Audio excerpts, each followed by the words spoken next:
Mga kaabante, andito ako ngayon sa barangay 663, Zone 1 ng Lungsod ng Maynila, kung saan sunod-sunod na reklamo ang natanggap na barangay mula sa mga complainant na nawalan ng cellphone.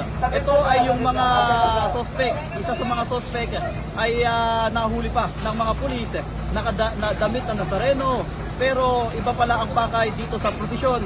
Ang isa sa mga nabiktima ng nasabing dalawang suspect na naaresto ay isang reporter pa at sports reporter ng Abante Radio na si Susa Valdez.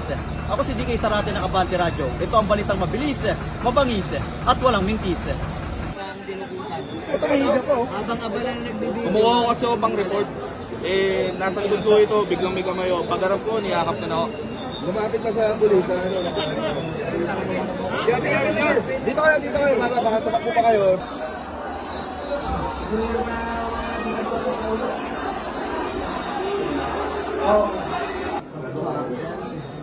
Iiwan mo ka.